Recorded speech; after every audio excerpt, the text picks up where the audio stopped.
Are you sick of waking up with anxiety and regret after drinking? I get it. I was a weekend binge drinker, fooling myself into believing I was detoxing all week, only to retox every weekend and live completely outside of alignment with my values.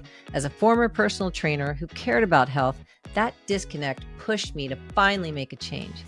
I'm Maureen Bankovich, and this is Sober Fit Life, a podcast where we get real about alcohol, share powerful stories, and learn from wellness experts so you can thrive physically, mentally, and emotionally.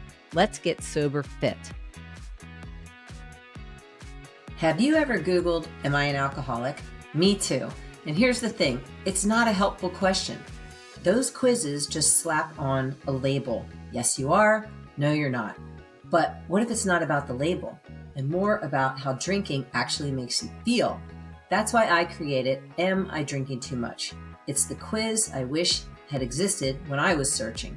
No scare tactics, no rock bottom required. You'll get your results and a free guide that explains gray area drinking, plus 3 science-backed strategies to reduce or interrupt cravings. Take it at soberfitchick.com/MI. That's MI, as in, am I drinking too much? soberfitchick.com/MI.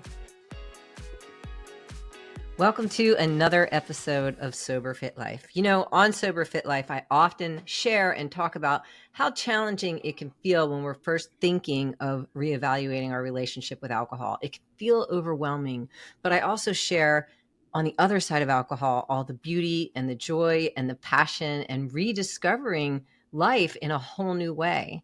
And that's why I'm really excited to bring on Julianne today, Julianne Serpa, who I met when she was substitute teaching a yoga class. And I just loved her energy. And some of the things she said about teaching class, I thought, this woman doesn't drink anymore. I'm going to go up and talk to her after class. I could tell. And we just immediately clicked. And so I'm really excited to have her on today to share her story of transformation, how that came about, and all that has happened for her on the other side of alcohol. And she has a lot of amazing plans. So we're just going to get right into it. I just want to welcome you, Julianne. Thank you so much for coming on to Sober Fit Life podcast. And why don't you just tell us all a little bit about yourself, especially you talked about, I think it was in 2020, it was a year of profound events that catalyzed the catalyst for the change that you have experienced in your life. Yeah, certainly. It's a big year for many. Yeah. So thank you so much for having me, Maureen. I'm really excited to be here. And it's my honor to have had you in the room that day and being one of our yoga students. So yeah, 2020 marked a profound shift in my life. It was a really big shakeup for me in every way possible. And it's something that called me deeper into my yoga practice. And I was introduced to yoga as a teenager. My freshman year of high school, I had my very first yoga class. And I remember that moment in Shavasana, just being like, afterwards, being like, whoa, what was that? Whatever that was, I want more. And I was hooked. And for many years, yoga was a place that I found stress relief, that I built a lot of strength and flexibility. And then during 2020, when the world was upside down, I suddenly had more time on my hands, more time of solitude. And I kind of went deeper into my practice. I was really looking for a way to feel better because frankly, everything really sucked and felt out of control.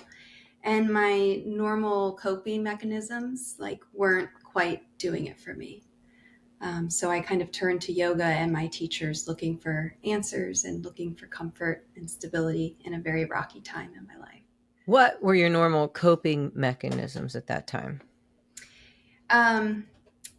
Normal coping mechanisms. Well, throwing myself into work. So work gave my life lots of purpose and meaning. It got me out of the house every day. I was fortunate. I was traveling all around the country on a pretty regular basis with my job. I'm going to ask you to speak up louder. Oh, sure. I'm going to cut that part out, but yeah, I'll need you to. Should I re-answer the question? Yeah, let's talk about what were your coping mechanisms at that time? Mechanisms. Yeah, so I was always, sort of like a health buff. So I had a regular workout routine, yoga, healthy eating, time with family and friends. Like I considered myself like a pretty well-rounded person. And often like physical activity would be an outlet. And then in the evenings, my regular wine or cocktail, whatever, was part of my routine of coming down in the evenings and spending time with family and friends over Yeah, that's what drinks. really drew me to, because we talk about that a Mm-hmm. lot on this podcast. People who care about their health, they're taking care of themselves, they're eating right, they're doing all the things, and yet there's this other activity that's happening at night, usually at night, that contradicts all the good stuff we're doing for our bodies and our brains in the day. So were you Mm-hmm. feeling out of alignment with yourself between these two daytime and nighttime behaviors? No, I wasn't feeling out of Mm-hmm. alignment. It actually just felt very normal. Like Mm-hmm. I had been drinking for so many years that it was just kind of like part of my routine. And Right. it was something in the evening that made me feel good. Mm-hmm. It was a way of like letting off steam. And then over the course of 2020, with more time at home, more downtime, I had more time for drinking. I was drinking more than I ever had, and becoming like a daily drinker. Like I didn't have my usual things occupying my time in the evening or traveling for work or whatever that would like eat up my time and my energy. And I started to look forward to it more each day, where it was like I was working from home and it was a way of signaling that the workday was over, was when I would pour my first drink. And and then there came a point where it wasn't making me feel better. I wasn't Mm-hmm. getting the stress relief in the evenings. I was also consuming a lot of news, and I was becoming very involved in advocacy, involved with my grandmother's nursing home, where I was trying to gain access and have like rights for visitation, which were unfortunately taken away from many family members for several months Yes. during COVID. And I that went through was, that with my mother, so I know. yeah, it was extremely distressing and I think unethical. And to be someone that was speaking out about those things, I also faced a lot of conflict and was seeking ways to numb feeling like, am I a villain? Like, am I trying to bring COVID into this place? Or is some of the information we're getting wrong or misguided? So I was grappling with like some really big like ethical and moral issues, and yeah, and alcohol was a way to kind of numb and relax before bedtime. So Try when to did get through you the go day. from this is my routine, this is how I relax, to ooh, I'm drinking too much and I don't like how it's making me feel? Like what? Tell me about that process. Um, it never really came, actually. It almost came in hindsight, like after I Mm-hmm. stopped, that I That happens a lot. realized the effect that it was having. And my turning point came, I think it was September 2020, where I was invited by a yoga teacher at Evolutions, Pam Blum. She Okay. was hosting these 5-day immersions that she was calling the Fab Fast, and it stood for fasting, asana, and breath. And I was really turned off by the thought of fasting because I thought that, any type of food restriction was negative and I didn't want to fuel any like control things around food or fixation on my weight. So I was turned off by that. But in talking with her more, I came to realize fasting didn't need to be about food. It could be about anything, like anything you wanted to break from. So the very first time I did the 5-day program with her, I decided I was going to not drink alcohol for 5 days and like not eat dessert. So they were like my two evening crutches, which were like It, yeah, comfort food interesting and too, because they're both alcohol. sugar. All right. Mm-hmm. So, and they both run the same dopamine Mm-hmm. reward pathway in the brain. So you cut out two things at once for fasting. That's interesting. Yeah. And then the program also meets for 90 minutes every morning, where you do yoga and breath work and meditation, and then there's a little like community time and just talking about lifestyle and self-care and such. So that started to take me deeper and make me curious about my habits with alcohol and the effect that alcohol was having on me. Mm-hmm. And I have to say it was pretty uncomfortable. I remember feeling like pretty irritable in the evenings, Mm-hmm. and then having this like restlessness and this searching in the evening. I think that might have also been, or it could have been on my second round, where I cut out like TV, like news and like junk TV and just like screen time in the evenings. So yeah, I that love was that. kind I of want to like interrupt you there the because I love gateway. that you used the word curious, that made you Mm-hmm. curious to go deeper. And it was uncomfortable. This is what I share with clients a lot. Yes, this is going to be uncomfortable because we've given alcohol a lot of jobs: how to relax in the Mm-hmm. evening, how to transition. This is how you downregulate your central nervous system unknowingly. So when Mm-hmm. you removed that, I loved that you said it made you curious instead of feeling, I don't know, maybe you did feel FOMO or deprivation, but moving into curiosity helps you learn and grow. Mm-hmm. Is Mm-hmm. that what you experienced? Yeah, and I think doing it within that 5 day span, or, anytime, like when we're in a yoga class, we're like, you can do anything for 3 more breaths because you Hmm. know where the end point is. So in this 5 day program, I knew I could do anything for 5 days, even if it was uncomfortable, even if I felt really cranky in the evening, I could get through it. And we had some time to meet with one another in the evening. So that kind of helped. Or I would take another yoga class. I had to find ways to like fill my time. Yes. Um, and yeah, and then so with each round that I would repeat the program, it was a little bit different every time. And then eventually I did work my way into fasting, not like a straight water fast, but I call it like faux fasting. So it was a type of fasting that worked for me where I was still nourishing my body, but being able to experience like states of ketosis, Hmm.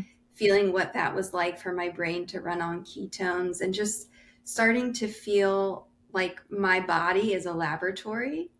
The And experimental mindset. I love yeah, that. the most empowering thing I can do is feel and experience things for myself, Yes. because it's not up to the person in the white coat to tell me the best way to eat or when my bedtime should be. And this is all very yogic in nature. So in yoga, there's a term called svadhyaya, and that is self-study. Mm. And it's knowing yourself, knowing what works for you. It's like the original personalized medicine, is really getting in tune with your own body system and then being able to discern what you do want to keep putting in your body and what you want to stop putting in your body. Yeah. And would you say that it requires a willingness to be curious, Mm-hmm. trial and error, and also that experimental mindset? Like, let me try this for 5 days and Mm-hmm. notice how I feel. Exactly. And the noticing is key. So Hmm. cultivating that self-awareness, keeping a journal or whatever ways help you see this is the intervention and this is the effect that it had. Because really these yogis, and like a really long time ago, they had it easier in some ways doing this in caves because they weren't living in suburbia and having all these other factors at play, right? But they were like the original biohackers, I the love that. original the original tree huggers. They were very in tune and connected with nature, and over time, especially in a modern lifestyle, we're really divorced from like who and what we Yeah. are, Oh, yeah. and we lose our ability to know what's best and what control you have to put things into your mouth or not. Well, let's bring it back to you and your experience. So you were Mm-hmm. taking these breaks, you were experiencing the fasting from alcohol, television, sugar. You were noticing, journaling, moving your body, community. I mean, so many Mm-hmm. of the things I do with my clients and recommend as we're going through our break from alcohol, because you're stimulating your central nervous system in another way other than using Mm-hmm. alcohol. But when did you personally have the aha about what happens when you remove alcohol? Yeah, so I think it was just shy of a year after doing the first Fab Fast with Pam that I had like made up my mind where like I didn't want alcohol in my life anymore. I realized how bad it was for me.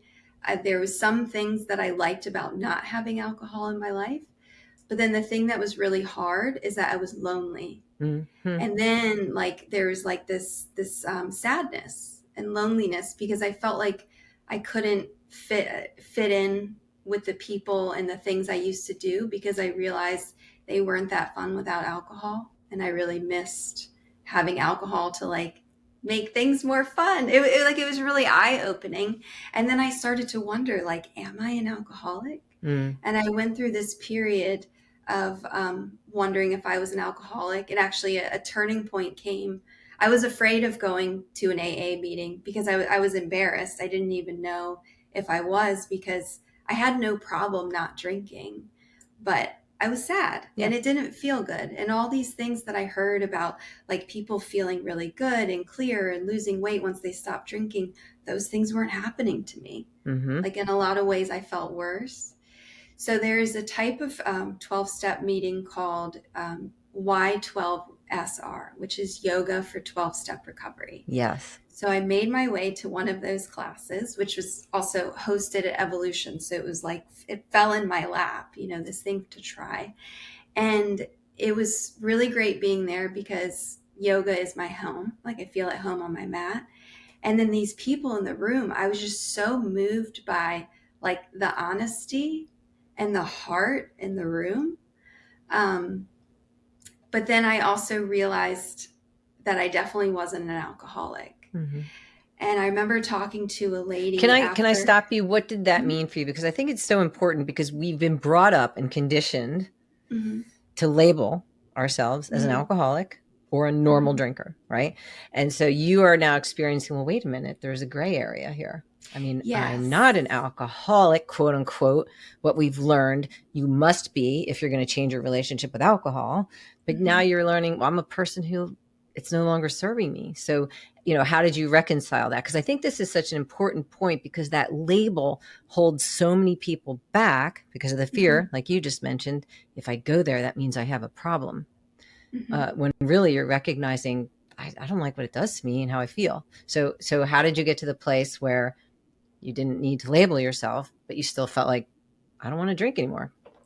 Yeah, I didn't realize, like you're saying, this gray area or like this spectrum that it exists on. So like, did I use it almost like medicinally to like feel more comfortable in social settings or whatever? Yeah, but I didn't have a problem not drinking. So when I heard stories of other people, like multiple stints in rehab or like really reckless things that had happened while they were under the influence, I didn't feel like I could relate to them. But then there was one author that came to me, the Sober Curious book with Ruby Warrington. And then I realized, like, there are people, like, you can just not want to drink anymore or just be curious about what life is like, when you're not drinking. And how did that feel when you recognized that? That was helpful because then I realized there were other people like me. I needed to find them. Like I needed to find the others and kind of hone my radar. But that also comes from like speaking up about where I'm at in my experiences, and then also putting myself in places that aren't just saturated with alcohol. Right. Because we're surrounded by it. Especially we happen to live in the same town where we are. It's predominant here. I don't know what, 88 bars in our town or something like that.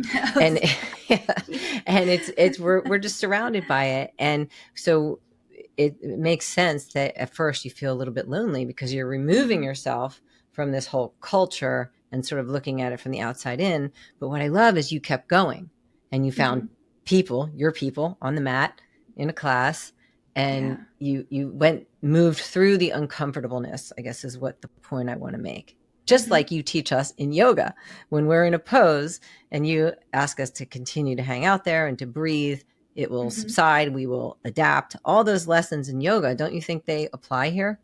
Oh, 100%, 100%. And in 2020, when I went deeper into yoga, I was looking for relief from the suffering and like this existential crisis that was bubbling up in me.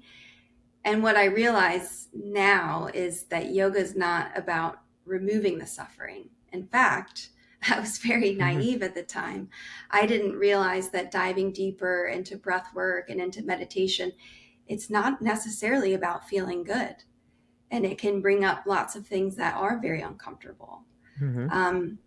And actually, in the very first chapter of the Bhagavad Gita, which is like a key text, and it's it's not religious. I mean, it can be religious, but it can be like tools for life, or like a map for life. And in the very first chapter, they talk about this, and they call it the yoga of despair, and how yoga can teach us how to suffer, because you realize that that suffering is inevitable. Like it's part of life. So how can we learn to suffer well? Yeah. And me, a couple of years ago, I would just be like, no, like I don't want to suffer. Same with me. Can we just make this go away? Which is why I drank. You're right. It is a useful tool to, it kind of softens and dampens numbs things, so you can, yeah. The problem is once the alcohol wears off, all those issues are still there.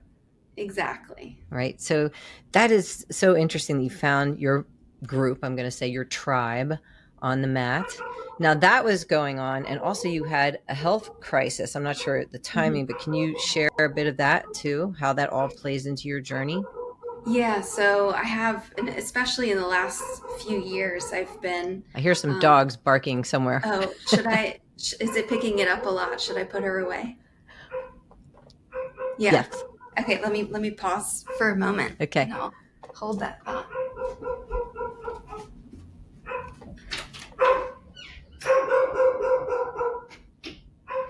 Becca, I tell you, this happens every time. So I put a marker in so you could see it, so you could cut this part out.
I was afraid that would happen.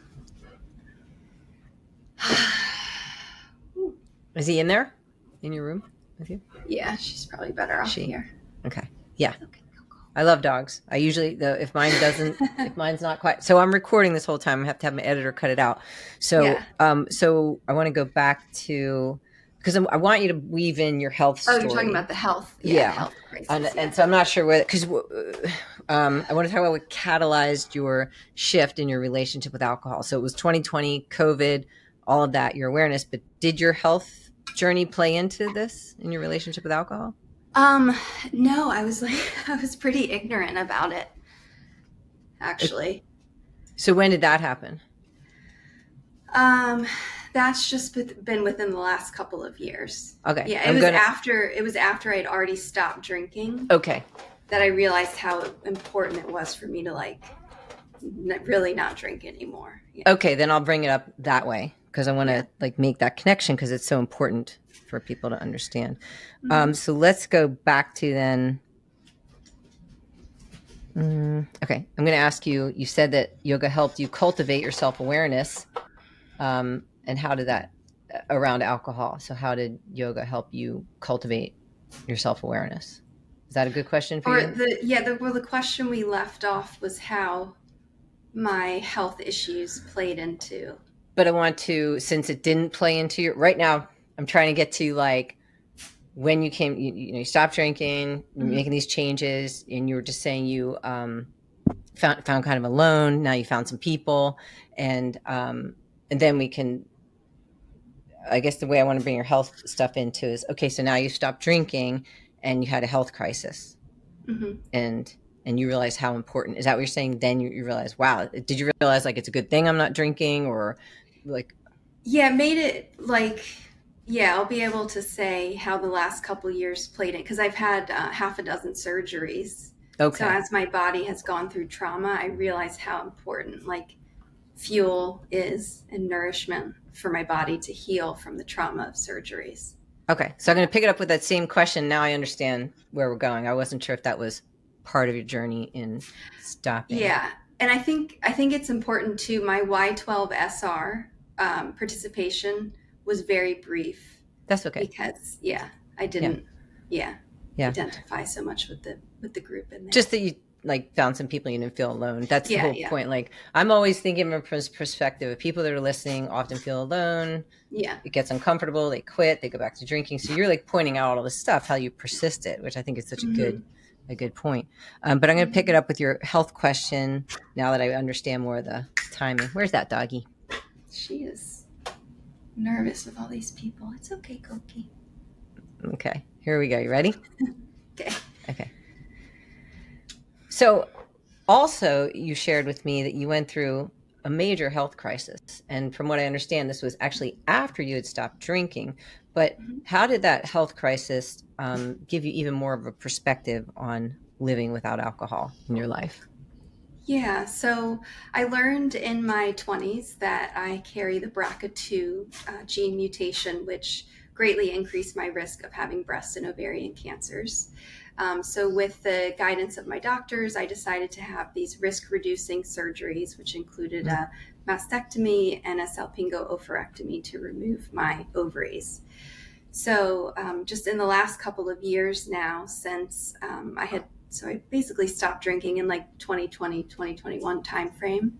I've underwent, half a dozen different surgeries related to that and Wow. also some kidney stuff. But along the way, like the trauma that my body has gone through, like especially surgical menopause, which is Hmm. diving into the deep end of a major life change for a woman, has really made me realize how important it is to fuel and nourish my body so that not only it can heal from the trauma of these surgical procedures, but also just as I'm, aging over my lifespan, I want to be healthy and strong and fit.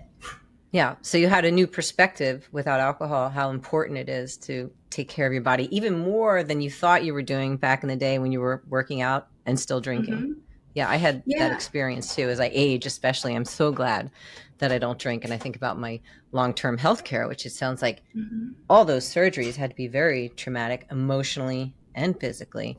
Hmm. So do you feel glad that I know I think back on like, thank God I'm not drinking because I would have handled that completely differently. Like, Yeah, and I really get it now. Like I knew that like alcohol isn't a nutritional supplement, obviously, but I always felt like, well, I'm working out and mhm. I'm eating well. So Yeah. I felt like my lifestyle would like cancel out the alcohol, but there's no canceling out ingesting all those toxins. Yeah, it's a carcinogen. Yeah, Hmm. especially. So you really had your eyes opened. I did too. It was so amazing because I thought the same thing. I'll just sweat it out during the week, have my green Exactly. juices. I'll be okay. So I'm hungover a little bit. I had no idea the long-term ramifications physically and mentally. Hmm. Yeah. But you bring up another important point that we talked about before we started recording is both of us are childless, not by choice or Hmm. circumstance. And you as a young woman taking these very serious surgeries really changed your life. Can you Yes. talk about that a bit? I know the grief and the sorrow, but I would like you to share from your perspective. Yeah. The decision to have children is so highly personal and weighed very heavily, I think, especially in like the climate that we live in now. So I was back and forth as a young person and then ultimately felt like, no, I don't feel that call to have children. Um, but I didn't really grieve it until I experienced the finality of physically being unable to have children, even if I wanted to. And although I was offered the option, like to freeze my eggs prior to the surgery, I was like, well, I don't need that because I'm not planning on them. And then after the fact, you're hit with like a grief process. that it surprised me, because I felt very solid in my decision to not have children, but the grief was delayed around that choice. Yeah. But that was also, Ruby Warrington had another book, Women Without Children, and then also a podcast that helped me feel, again, like not alone in my decision. And yeah, I appreciate, being able to cross paths with other women that know what that's like. Yeah, again, it's so important to find other women or people who are experiencing what you're experiencing, so you know you're not alone. Yeah. So you kind of walk that line between childless, not by choice or circumstance, but also child-free, because there was a part of you that, wasn't sure you want or didn't want to have children. So yeah, that it's kind of both sides of it. And she addresses that, I think, in the book as well. It's a very good book for people to read. But so now you've got this new perspective. You've gone through so much physically, mentally, you're really getting into yoga. Can you talk about, what happened moving forward, how all of that, changing your relationship with alcohol, deciding to have those surgeries, being a young woman without having children, how all that has now played into who you are now and your yoga practice and sapper spirit? I got to ask you about sapper spirit. Yes. Yeah, it was I was a entirely different person a few years ago, and actually I was very much an atheist too for most of my adult life. And it's just been within these last several years that my eyes have really been opened to the spiritual journey. And there's still this part of me that's like, are you becoming one of those spiritual people? And I didn't go looking for it. And even after my first Y12 SR meeting, I talked to a lady there. I said, I don't know if I belong here. I think I started at step 12, and step 12 is about spiritual awakening. And then I told her a little about my story. She's like, yeah, I don't think you belong here either. Oh. Okay. So, but that's what, this yoga of despair, like in chapter 1 of the Gita, it opens the door to this spiritual journey, and a process of getting to know like who and what you are and what you want to devote your life to. So you went into deep study, and then how did you come up with sapper spirit? So sapper has many meanings. It was the name of my dog. I had a little dachshund for almost 17 years. And I kept telling him, so during COVID, he was getting up in age, and I said, don't die. You have to wait till this is over to die. You got to get me through this. So in part, my business is named after my beloved dog. Aww. And sapper is also the name of a job in the Army and in militaries around the world. And when I had first got this little puppy, my brother was going to sapper school. So I was inspired. What is sapper, though? I don't understand. Service. So it's a type of combat engineer. Okay. And they're known, their slogan is like, sappers lead the way. And so what a sapper does is they go up in front of the infantry to clear the way. They build bridges. They make sure the path is safe. And in medieval times, sappers would tunnel, like to breach castle walls. Like instead of going over, because you were going to get shot by arrows or whatever, they would tunnel under the walls to get in, which is also lends itself to what dachshunds, used to do, is tunneling and badger hunting through the tunnels. And I think this idea of like leading the way and breaching a wall through an unexpected path also lends itself to this spiritual journey and what yoga can be about. If you wish to open yourself to all that yoga is, which is what I've done on this tantric hatha yoga path. And it's sort of like tunneling your way into the deepest, most sacred part of yourself and your heart, which is what the yogis call svadhyaya. It's not just our physical heart, but this even deeper place where you're connected with the true essence of your being. And now that's really helped you to want to move forward in Sapper Spirit, or the Sapper Spirit Foundation you're hoping to have for other women who are struggling with early menopause, finding themselves I guess, in this tunneling situation through a difficult situation. So you're Yeah. taking your pain, your struggles, what you've learned, and you're turning around and helping other women, which I Yeah. love. I feel especially passionate about teaching women, and not just teaching women, but creating spaces for women to gather in groups to explore practices like yoga, and also things like dream work, poetry, making music, and chanting. Mm-hmm. I've started offering and leading kirtan this year, which is like a type of sacred music. And yeah, I think it's the original biohacking, so Yeah. it's coming into the heart. Again, Is learning what I these think it's all behaviors about. that support your central nervous system, to just to bring it Hmm. to the science, because yoga and science are very much in alignment with each Absolutely. other.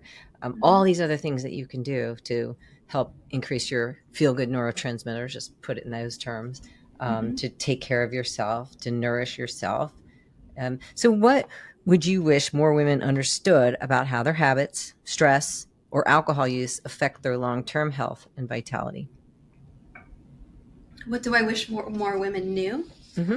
That you're also trying to share, and you're on here sharing. I'm going to say something that could be considered very taboo. Is that Okay, okay? sure.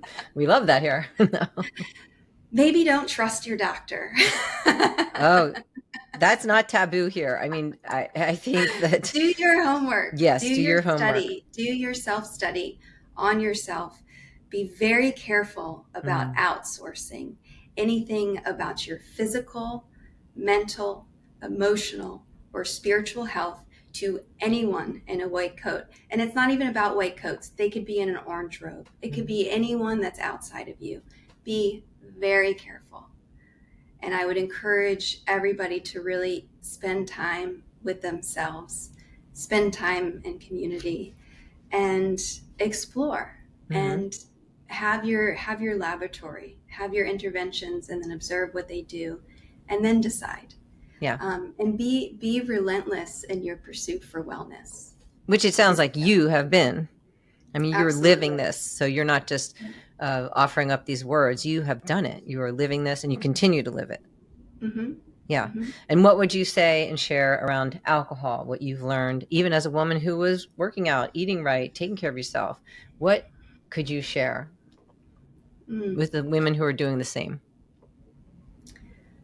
I mean, curiosity is key. It's not on me to say everyone should try 5 days No. without alcohol, but just pay attention. Pay Yeah. attention to how it makes you feel in the moment, how it makes you feel 12 hours later, and then decide, is Mhm. this something that is additive to my life? Is this something that is bringing more love into my own being and into the world? Like, is it Mhm. really serving you? One of the interesting things in 2020 was how hard and quickly leaders worked to ensure access to alcohol, Mm. to Yes. have Interesting. more liberal alcohol takeout laws and delivery and all these things. And it's really fascinating, like how it's so ingrained in society and normalized. Yeah. As long And as I can get then my alcohol. and then what can happen outside of what's normal is really cool. Like when I go to family gatherings now and I'm not drinking, I can connect with my nieces and my nephews in a way that I never have, Yeah. and it's in a very pure way, and I remember everything. Mm. And then any highs and surges of love and gratitude that I experience, they're not tainted with any Right. substance. It's very pure. It's very um, pure, and you don't wake up the next day saying, "Oh, did I say that or yeah, do or that?" any cringy, Yeah, I'm embarrassing cringing. things. Sure. Yeah, that I don't miss that feeling at all. I mean, I share that all the time on here, and so do most of my Yeah. guests. That I don't ever wake up going, "Man, I wish I drank last night." Like I don't know about Right. you, but yeah, yeah. I love Yeah. how you use the word very pure, because we are marketed to, and we tend to listen to, and we see it on television that here's how you connect: you drink together, and this is how you connect. But I've found, and I would love for you to share your experience. I connect so much more now because I'm not drinking. I'm not focused on getting another drink. I'm actually listening. I'm actually questioning. learning and really connecting. Do you find that to be the case? Oh yeah. Yeah, and I know I bring a lot back to yoga, but That it's I so get woven it. and a part of me. Mm-hmm. But how I come to, understand it from a yogic perspective is that everything is filled with like this aliveness. And you can even go so far as to say everything is filled with divinity, like you and everything outside of you. And using any substance that alters your sense of perception and Yeah. consciousness is fundamentally veiling Mm. those things. And it can veil the suffering, sure. It can veil, maybe strong dislike for a political person or whatever you're trying to numb from. But then it can also veil you from how much you love your partner, Mm.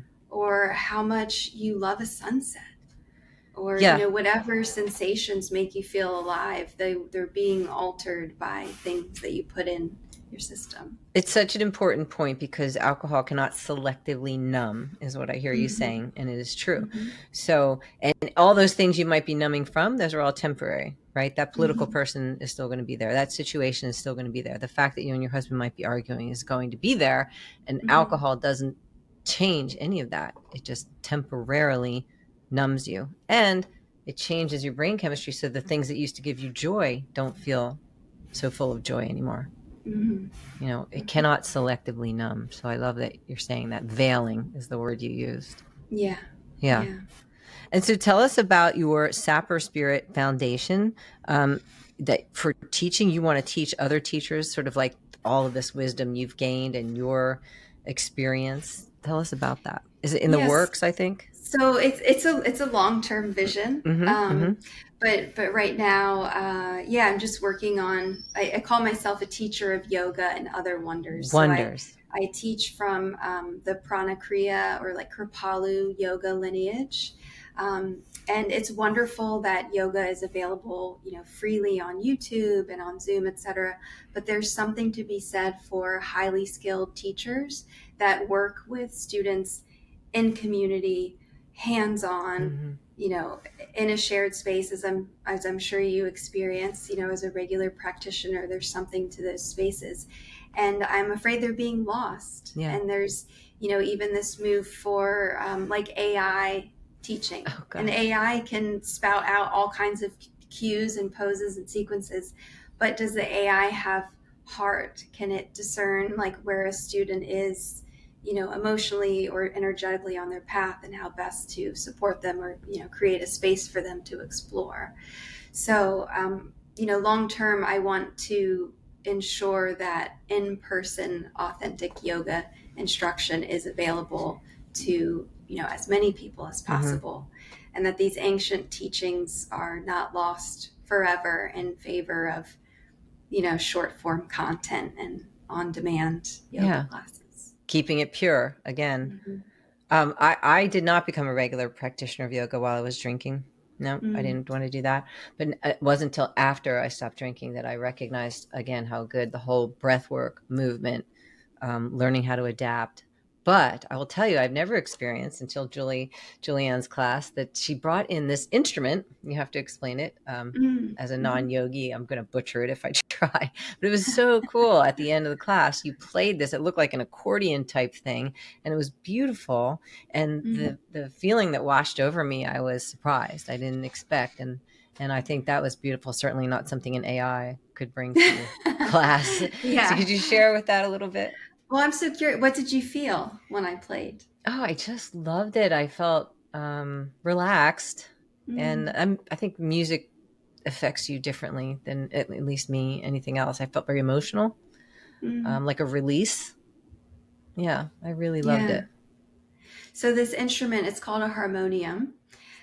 So it's sort of like a cross between a accordion and a little piano. And I use it as an instrument to accompany chanting. Hmm. So we chant things like Om and Shanti. And then I also lead, other types of chanting. And I like to make it musical. And with my harmonium, like leading kirtan, you can make room to feel all things. So there's some Mm. chanting that can bring you down or that can help you to process grief. And then there's other chants that can really elevate you and make you feel really alive and make you want to get up and dance. And the vibrations from the instrument have an effect. Yeah. They also, it harmonizes really well with voices. So I don't consider myself a vocalist by any means, but it helps to carry the tune. And then chanting itself, that is the original sound bath. And I know sound baths are very trendy. People like the bowls and the bells and the chimes and this and that. But, the yogis were discovering this thousands of years ago, and nobody was teaching them. Mm-hmm. It comes from inside. That willingness. These are things again that can arise spontaneously if you make room for it. And then we can, mimic it and we can explore it. And doing it in community is really something special, to receive the vibrations from everyone and to come into resonance together. And for someone like me, I always like to understand the science behind it. So the vagus nerve, the stimulation, the chanting, that once I understood that, I'm like, oh, okay, this makes sense. I'll give it a try. I always kind of need that behind it that. It does tone the vagus nerve. Yeah, so it can be really calming for the nervous system. Yes. I was just introducing my nieces. They're in kindergarten. They're twins. And they have a lot of energy. So in yoga terms, we would say they're like very rajasic. And I started playing the harmonium, and then you could see their whole being settle. And then they came beside me. One of them laid down. They were very curious about oming. And then with each repetition, you could see their jaws soften and their eyes soften. And they embodied this presence that I've never observed. Boy, that could be a whole nother podcast episode about helping children to, detach from their devices and experience. So that's beautiful. That could be another workshop for you. Well, I'd love to ask people at the end of our interview, what do you do to be sober fit? I mean, I know yoga is going to be one of the answers, but what else do you do? Yeah, totally. What do I do to be sober fit? Well, like the super yogi answer would be, I don't have to do anything. It's who I am. And that's what at the core of yoga is teaching, that what you are. It's called Sat Chitananda, and that means truth, consciousness, and bliss. And that's what you are under all the layers, and what all the practices of yoga help to do. It's like if you're wearing dirty glasses, you get to kind of clean off the glasses and see and feel more clearly. So obviously, like yoga and breath work, meditation and music, those are key ways that I do that. And also dance. I love to dance. And I used to love dancing at bars and on bars. And I've been there. It's life of the party. But I've since discovered things like ecstatic dance and 5 rhythms. So these are spaces that are designed to be, sober spaces and also take the pressure off of socializing. Yeah. So people aren't really there to make friends. They're there to move. And then if you want to socialize after, you can. I want to hear more about that. Well, how can people find you, Julianne, and experience your teaching and some of this dancing maybe? And what would you like to tell people about how to reach you? So my website is sapperspirit.com, and that's spelled S as in spirit, APPER, Sapper Spirit. I'm also on Instagram under the same handle. I have a newsletter. I have a Substack where I write all about my yoga journey and about Ayurveda. So there's other ways to see what I'm up to. And I teach yoga all around Annapolis and in other places. I have some stuff coming up in Northern Virginia this summer in Rockville. You can come to a kirtan. Those happen usually about once a month. So if you're curious about kirtan. I am curious, so I'm going to check it out. And this will all be in the show notes, everybody, so you can look up how to find Julianne, how to connect with her. I loved talking with you.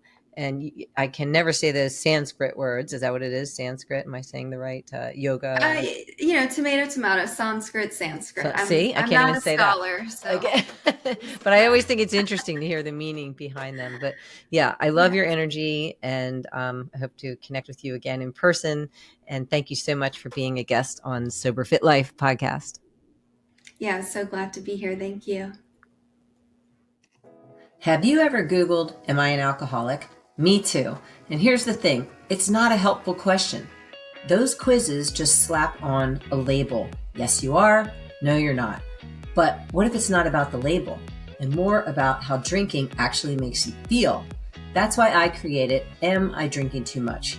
It's the quiz I wish had existed when I was searching. No scare tactics, no rock bottom required.